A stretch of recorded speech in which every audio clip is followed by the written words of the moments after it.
Taeho had been living on Outpost Kirin for 6 months when he first saw her. The alien market was loud that day. Traders shouted prices. Strange creatures pushed past each other carrying boxes and bags. The smell of 100 different foods mixed in the air. But in the middle of all that noise and movement, one person stood completely still. She was Valerie. Taeho knew this because of the silver markings on her pale skin. They ran down her neck and across her hands like rivers drawn on a map. Her hair was dark, almost black, and her eyes were the color of deep water. She wore simple gray clothes, nothing fancy. She held no bags. She bought nothing. She just stood there while the crowd moved around her like water around a stone. Nobody talked to her. In fact, people went out of their way to avoid her.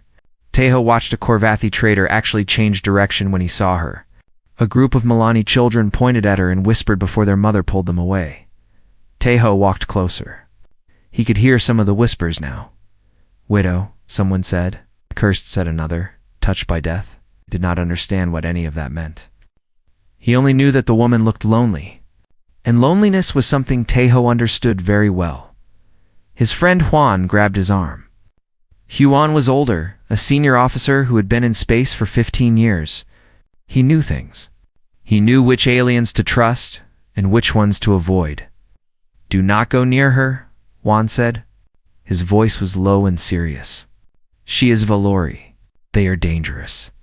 "She does not look dangerous," Taeho said. "She looks sad. That is how they get you." Juan shook his head. "The Valori have abilities. Biological things. Other species fear them for good reason.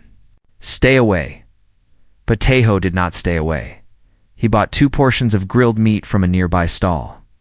The seller was a small creature with 6 arms who wrapped the food in leaves. Taeho paid and walked toward the Valori woman. She saw him coming. Her body went stiff, like she was preparing for something bad. Maybe an insult. Maybe someone telling her to leave. Instead, Taeho held out 1 portion of food. "Are you hungry?" he asked. She stared at him. For a long moment, she said nothing. Then, slowly, she took the food. "Thank you," she said. Her voice was soft, almost like a whisper. "I am Taeho. I work at the human station here." She nodded, but did not give her name. She took a small bite of the food, chewing slowly. "Why are you being kind to me?" she asked. "You know what I am?" "I know you are standing alone in a crowded market," Taeho said. "That is all I know." She looked at him for a long time. Something changed in her eyes. Not happiness exactly, but maybe surprise. Maybe confusion. "My name is Lyra," she finally said. That was how it began. Over the next few weeks, Taeho visited Lyra often. She lived in a small room at the edge of the outpost, far from the busy areas. The room had almost nothing in it. A bed, a small table, a single window that looked out at the stars. She told him she was a refugee. Her husband had died in a border conflict, she said. She had nowhere else to go. The outpost accepted refugees, but that did not mean people accepted her. The Valori were not welcome anywhere. Too many rumors. Too much fear. Taeho's other friend, Yuna, warned him to be careful. Yuna was a communications specialist, smart and practical. She worked with alien signals all day, translating messages from a dozen different species. "The Valori are known for secrets," Yuna said one evening. They were sitting in the human common room, drinking tea. "Their bodies can do things other species cannot. That is why everyone fears them." "What kind of things?" Taeho asked. Yuna shrugged. "Nobody knows exactly. That is the problem. The Valori do not talk about it. They keep everything hidden. Maybe they hide because everyone treats them like monsters." Yuna looked at him with worried eyes. "Just be careful, Taeho. I know you want to help her, but you do not know what she really is." Taeho understood the warning. He simply did not care. The truth was, he needed a friend as much as Lyra did. Back on Earth, his younger brother Day was sick. Very sick. The doctors said he might not survive the year. Taeho had taken this job on the outpost to earn money for Day's treatment. Every month, he sent most of his pay back home. But money could not fix everything. Some nights, Tejo lay awake thinking about his brother dying alone while he floated in space. Millions of miles away, Lyra understood grief. He could see it in her eyes. She carried the same weight he did. One evening, they sat by her small window, watching cargo ships drift past the station. "Your people confuse me," Lyra said. "How?" "The other species keep their distance from those who suffer.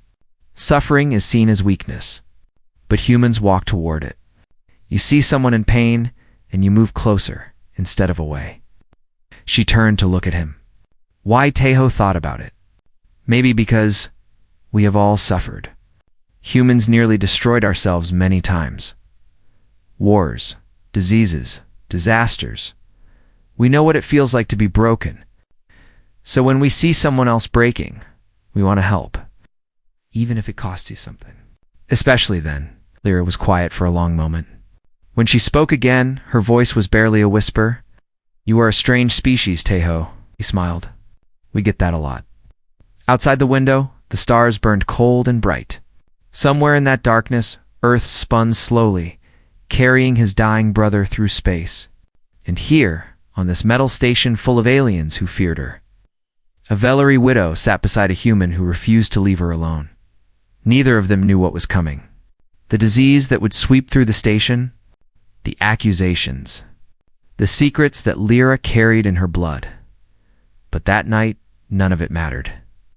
That night, two lonely souls simply sat together and watched the stars. 3 months passed on Outpost.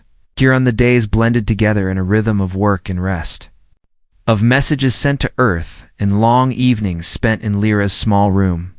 Tejo found himself looking forward to those evenings more than anything else. Their friendship grew slowly, like a plant finding sunlight. Lyra taught him words in her language. The Vellery tongue was musical, full of soft sounds that humans found difficult to make. Tejo failed many times, and Lyra would cover her mouth to hide her smile. "Your tongue is too heavy," she said once. "Vellery words need to float." "Maybe Vellery words need to learn how humans speak," Tejo replied. She laughed. It was the first time he had heard her laugh. The sound was gentle, like wind through leaves. In return, Tejo brought her pieces of human culture. Music from Earth, playing through a small device he carried. Old songs his mother used to sing. New songs that were popular back home. Lyra listened to all of it with wide eyes. "So much feeling," she said, pressing her hand to her chest. "Your music is full of pain and joy at the same time. How do humans hold both inside them?" "We do not have a choice," Tejo said. "Life gives us both. We just learn to carry them together." He also told her stories. Human history was full of stories. Wars that lasted decades. Cities destroyed and rebuilt. Entire nations rising from ashes. Lyra found these stories fascinating and terrible. "Your kind nearly ended yourselves," she said one evening. They were sharing a meal, simple food from the station cafeteria. The wars, the weapons, the destruction. "You came so close to extinction?" "More than once, yes," Tejo agreed. "Yet you survived. You rebuilt. Again and again." She shook her head slowly. Other species would have given up. They would have accepted their end. But humans refused. Tejo shrugged. "We are too stubborn to stay broken." Lyra looked at him for a long moment. Her expression was strange, a mixture of admiration and deep sadness. "Stubbornness," she repeated softly. "Yes, that is a human word." News from Earth came once a week. Tejo waited for each message with hope and fear mixed together. His brother Day was still alive, but the sickness was getting worse. The treatments were expensive. The doctors were running out of options. Tejo worked extra shifts. He took jobs nobody else wanted. Every spare credit went home. But some nights, the weight of it all pressed down on him until he could barely breathe. Lyra never asked about his sadness. She simply sat with him in silence. Sometimes silence was better than words. Then the disease came. It started in the lower levels of the station, where the poorest refugees lived. A Korvathi trader fell sick one morning. By evening, 3 more were infected. By the end of the week, the number had grown to 20. The disease was brutal. It attacked the nervous system, causing fever and confusion and pain. Some species were hit harder than others. The Corvathi suffered the most. Then the Milani. Then the Bracken. Humans seemed resistant, but not immune. The Galactic Coalition took action. They quarantined sections of the station. They restricted movement between levels. Fear spread faster than the sickness itself. Rumors started almost immediately. This was not a natural disease, people whispered. It was a weapon. Someone had created it. Someone had released it on purpose, and suspicion fell on the outsiders. The refugees, the unwanted, the Velour. Teho noticed the change immediately. People who had simply avoided Lyra before now looked at her with open hatred. Whispers followed her everywhere. Someone threw a stone at her window one night. Another time, she found words scratched into her door in a language she did not understand. "They think I did this," Lyra said. Her voice was calm, but her hand shook slightly. "They think my people created the disease. Did you?" Teho asked. He had to ask. He needed to hear her answer, "No." Lyra met his eyes without blinking. "The Valori have never created weapons of sickness. We do not believe in such things." Teho believed her. Maybe he was foolish. Maybe he was letting his feelings blind him. But when he looked at Lyra, he did not see a weapon. He saw a woman carrying a weight too heavy for one person. Juan found him in the corridor after his shift. The older man looked tired and worried. "The situation is getting worse," Juan said. 38 dead now. The coalition is looking for someone to blame. They are blaming refugees. They are blaming Valori specifically. Juan lowered his voice. "You know what people say about them? Their biology is different. They can do things with their bodies that other species cannot. Some people think they can create diseases. Spread them. That is just fear talking. Fear is dangerous, Teho. Fear makes people do terrible things." Juan grabbed his shoulder. "Stay away from her. I am warning you as a friend. When this gets worse, and it will get worse, you do not want to be standing next to her." Teho pulled away. "She is alone, Juan. Everyone has abandoned her. I will not do the same. Then you are a fool." Maybe Teho started walking away. "But I am a human fool. And we do not leave our friends behind." That night, he sat with Lyra again. The station hummed around them, full of fear and suspicion. Somewhere, more people were dying. Somewhere, angry voices called for Valori blood. But in that small room, two people sat in silence, refusing to let fear win. "You should leave," Lyra said quietly. "Being near me will cause you trouble." "I know. Then why do you stay?" Teho looked at her. She was tired. Dark circles hung under her eyes. The silver markings on her skin seemed duller than before. "Because you would do the same for me," he said. Lyra's eyes filled with tears. She turned away quickly, hiding her face. "You do not know that," she whispered. "Yes, I do." Outside, the stars continued their endless burn. The disease continued to spread. An Avelari widow wondered if she could keep her secret much longer. She had told Teho her husband died in a border conflict. That was a lie. The truth was much harder, and soon, very soon, she would have to tell it. They came for Lyra in the middle of the night. Teho was sleeping when the alert hit his communication device. Yuna's voice sharp with panic. "They are taking the Valori, all of them. Coalition soldiers. Get to Lyra now." He ran. The corridors of Outpost Kirin blurred past him. His lungs burned. His heart hammered against his ribs. Other people stood in doorways, watching the soldiers march past. Nobody tried to stop them. Nobody even asked questions. He reached Lyra's section just as the soldiers arrived at her door. There were 4 of them, wearing the gray uniforms of the Galactic Coalition Security Force. They carried weapons. They did not knock. One of them raised his foot to kick the door open. "Stop!" Teho shouted. The soldiers turned. Their leader was a tall creature from a species Teho did not recognize. His skin was blue-green, and his eyes were completely black. "Human," the leader said. His voice was cold. "This does not concern you. Move aside. I am not moving anywhere. Teho pushed past them and stood in front of Lyra's door. His hands were empty. He had no weapon. He had nothing except his body and his voice. The door opened behind him. Lyra stood there in simple sleeping clothes, her dark hair messy, her eyes wide with fear. Teho, what are you doing? Protecting you. The soldier leader stepped forward. He was much larger than Teho, much stronger. The weapon in his hand could kill a human in one shot. The Valori woman must come with us, he said. All Valori refugees are being taken for questioning. Orders from the Coalition Council.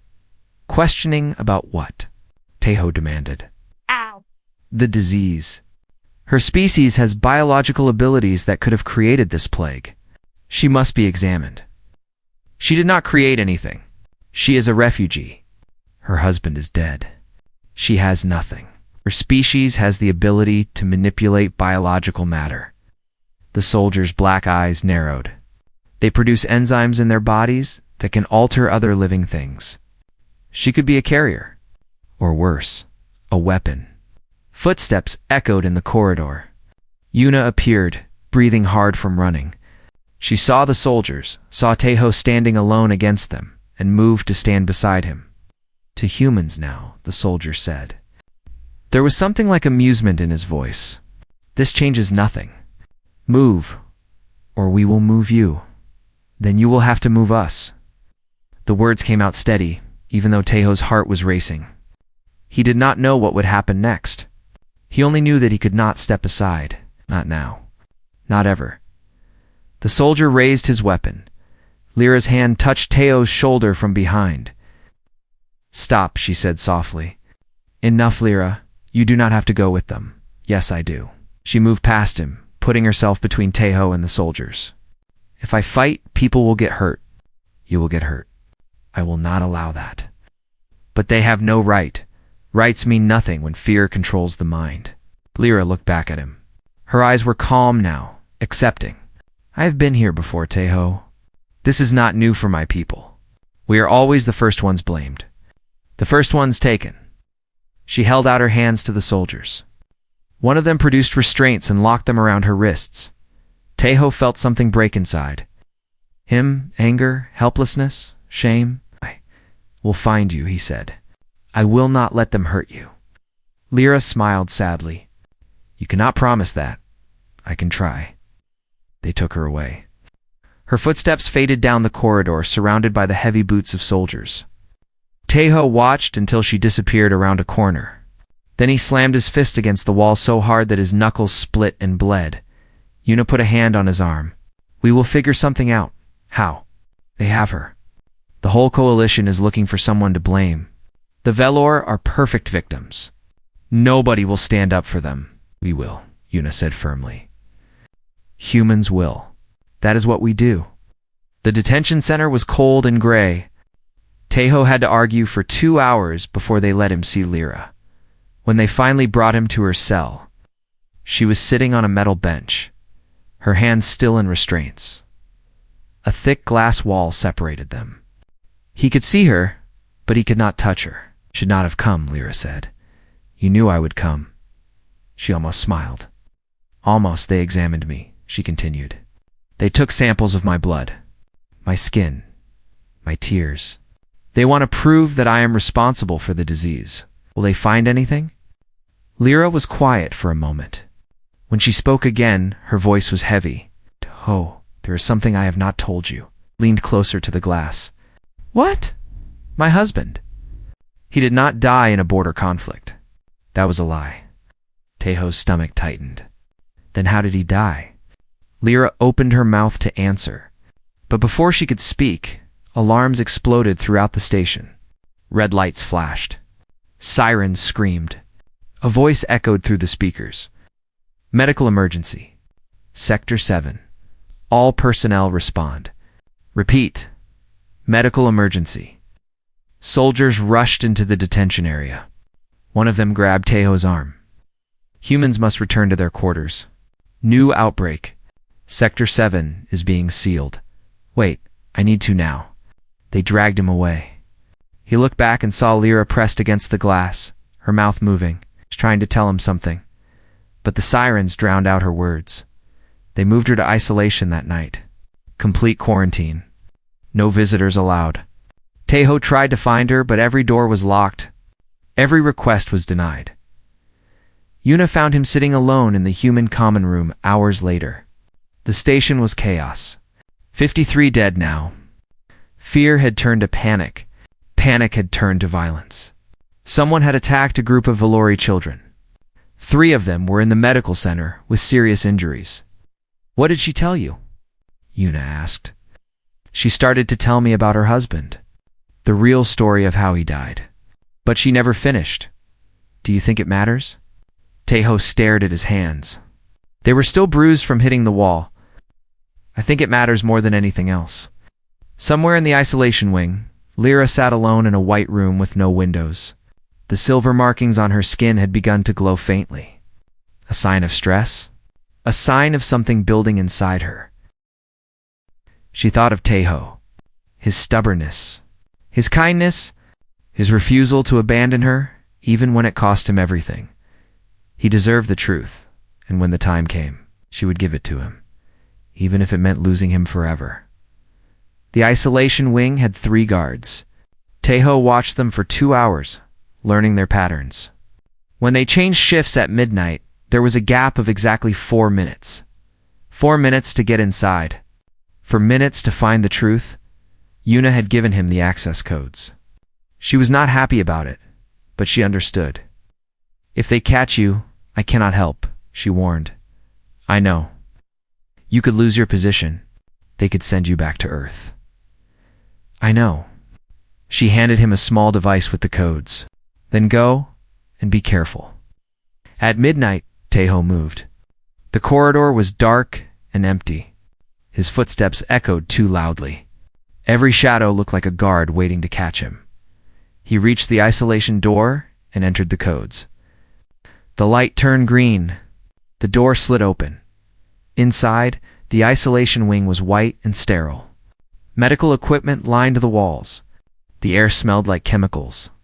Small rooms with glass walls held the sickest patients, their bodies connected to machines that beeped and hummed. Taeho moved from room to room, searching for Lyra. Most patients were unconscious. Some were crying out in their sleep. The disease was winning. Then he heard something strange, a soft sound, almost like singing. It came from the far end of the wing. He followed the sound. What he found there changed everything. Lyra stood in one of the isolation rooms, her restraints removed. Her eyes were closed, and her silver markings glowed brighter than he had ever seen. Her hands pressed against the chest of a Corvathi trader who lay on the bed. His body twisted with the disease. Light flowed from her hands into the trader's body. The sickness moved, almost visible under his skin, crawling away from his organs and toward her hands. She was pulling it out of him, absorbing it into herself. The Corvathi trader's breathing steadied. His face relaxed. The monitors beside him began showing normal readings. Lyra pulled her hands away. The light in her markings dimmed. She stumbled backward, catching herself on the wall. Her skin was pale, paler than before. Dark circles had appeared under her eyes. She looked exhausted. She looked like she was dying. Taeho stepped into the room. Lyra spun around, her eyes wide with shock. For a moment, neither of them spoke. "You should not be here," she whispered. "What did I just see?" She closed her eyes. A tear ran down her cheek, following the silver lines on her skin. "The truth," she said. They sat together on the floor of the isolation room while Lyra explained everything. Her voice was tired, broken in places, but she did not stop until she had told him all of it. "The Valori are not carriers," she began. "We are the opposite. Our bodies absorb disease. We take it from others and destroy it inside ourselves. You cure people? Yes, but it is not like human medicine. We do not use tools or drugs. The process happens in our blood, our cells, our very being. When we touch someone who is sick, we pull the sickness into ourselves. Our bodies break it down, neutralize it, make it harmless." Taeho stared at her. "Then why does everyone fear you?" Because the process is not free. Lyra looked at her hands. The silver markings were dull now, almost gray. Every time we heal someone, we lose part of ourselves. Our life force drains away. We age faster. Our bodies weaken. Eventually we die. The room felt colder suddenly. Tejo understood what she was saying, but his mind did not want to accept it. Your husband, he said slowly. He did not die in a conflict. No. Lyra's voice broke. He died saving a human colony. There was a plague there, spreading fast. Thousands were dying. The coalition did nothing. They were going to let the colony fall. She wiped her eyes with the back of her hand. My husband went alone. He worked for 16 days without stopping. He touched every sick person he could find. He pulled the disease from their bodies one by one. By the end, he had saved 3,000 humans. 3,000 lives, and it killed him. He knew it would.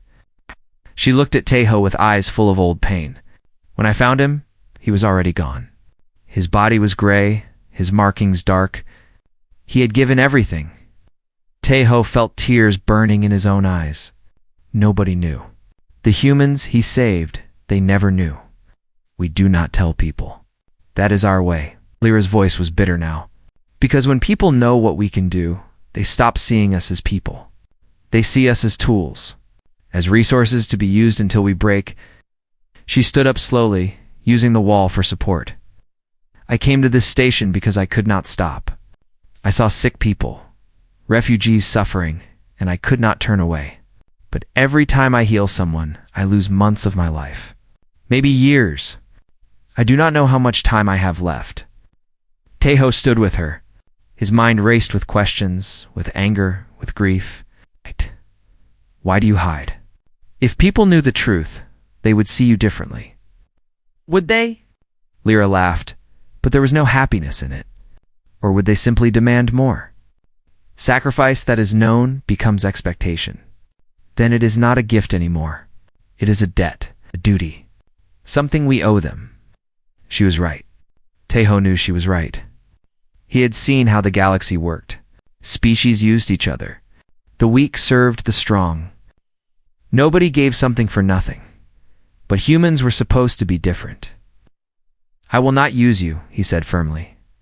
Lyra looked at him. Something shifted in her expression. Surprise, confusion, hope. I will not use you. I will not tell anyone what you can do unless you want me to. Your gift is yours. Your choice is yours. She stared at him for a long moment. Then she began to cry. Not quietly like before. These were deep sobs that shook her whole body. Tejo stepped forward and held her, letting her lean against him. All my life, she whispered into his chest, people have taken from me, used me, expected me to give until there was nothing left. You are the first person who ever said I could choose. Ho held her tighter. Outside the isolation room, the station hummed with fear and death. But in that moment, two people stood together against everything. He had found the truth. Now he had to decide what to do with it. And somewhere in his heart, he already knew. He would protect her, no matter what it cost. By morning, the station was dying. 72 people had fallen to the disease.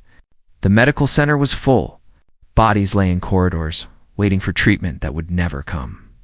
The coalition doctors worked without sleep, but they were losing the battle. Tejo found Yuna in the human section. He told her everything.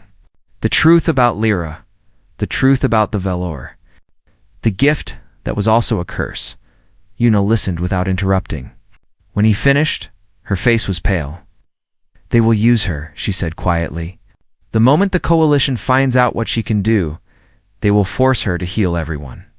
They will drain her dry. I know. She will die. I know.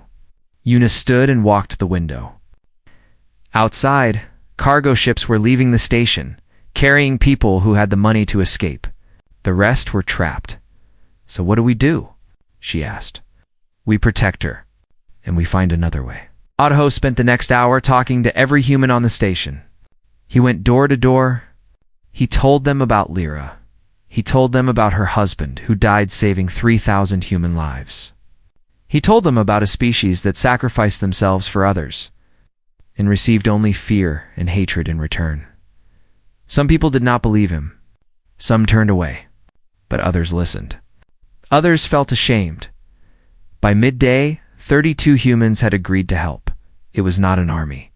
It was barely a crowd, but it was enough. The coalition came for Lyra that afternoon. Someone had seen Taeho enter the isolation wing. Someone had reported suspicious activity. The soldiers arrived with a medical team, ready to take her for full examination. They found 32 humans blocking the door. The coalition commander was a creature called Voss. He was tall, covered in scales, with sharp teeth and cold yellow eyes. He looked at the humans with disgust. "Move aside," he ordered. "This is coalition business." Taeho stepped forward. He had not slept in 2 days. His eyes were red. His hands shook slightly, but his voice was steady. "We know what you want to do. You found out what she is? What her people can do? You want to use her to stop the plague?" Voss smiled. It was not a kind smile. "She has a gift that can save this station. Refusing to use it would be murder. Forcing her to use it until it kills her is also murder. She's one person. There are thousands dying.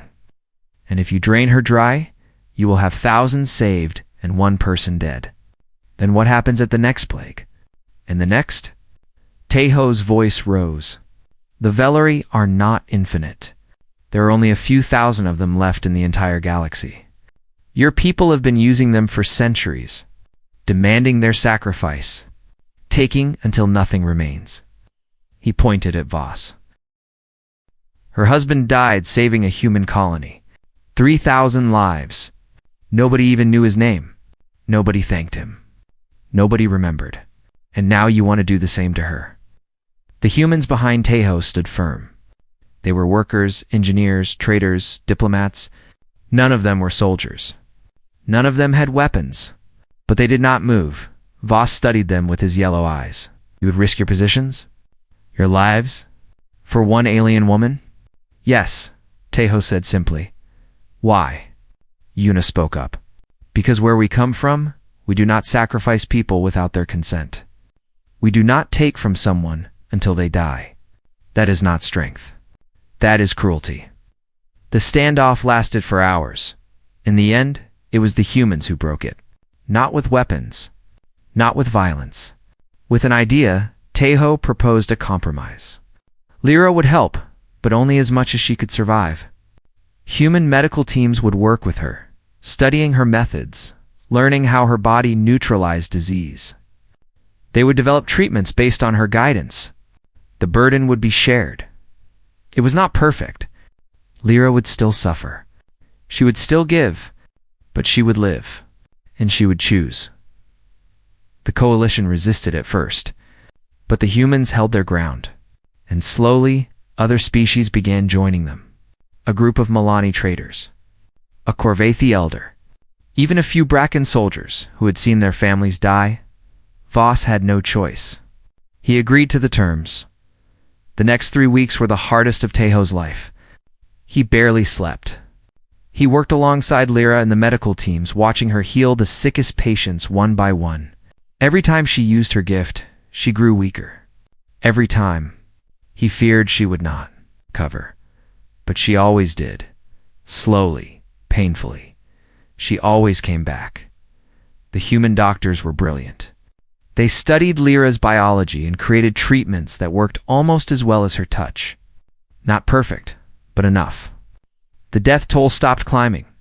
The disease began to retreat. On the day the quarantine was lifted, Lyra sat beside Taeho on the observation deck. The stars burned outside the window. It's cold and beautiful. She looked different now, thinner, older. The silver markings on her skin were faded like old scars. But her eyes were clear. "You saved me," she said quietly. "We saved each other." "No." She turned to look at him. "I have lived a long time, Taeho. I have met many species, but I have never met anyone like humans.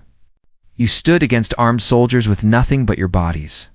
You risked everything for a stranger, from a species your people had never even heard of." She shook her head slowly. "Why?" I still do not fully understand. Tejo thought about his brother Day back on Earth. The treatments were working. The money he had sent had paid for the best doctors. Day was going to survive. In his last message, he had said he was strong enough to walk again. He thought about his mother's words, spoken years ago when he was a child. Words about strength and sacrifice and love. Because we do not let someone carry the weight alone, he said. That is not how we live. When one of us suffers, we all suffer. When one of us needs help, we all help. It is not logic. It is not strategy. It is just who we are. Lyra leaned against his shoulder. Her body was warm, even through the thin fabric of her clothes. Your kind is strange, she said softly. No, you are stubborn and emotional and reckless.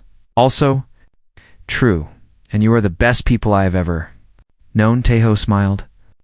Outside the window, a cargo ship drifted past, carrying supplies to a station that had nearly died. Somewhere in the market below, Korvathi traders were opening their shops again. Milani children were playing. Life was returning, and on that observation deck, a human and a Valori widow sat together, watching the stars. Neither of them spoke of the future. Neither of them made promises. But both of them knew, without saying it, that they were no longer alone. The galaxy was vast and cold and often cruel, but in that coldness, small fires burned. People who refused to give up. People who stood for each other. People who carried the weight together. That was humanity's gift to the stars, and the stars slowly were starting to notice.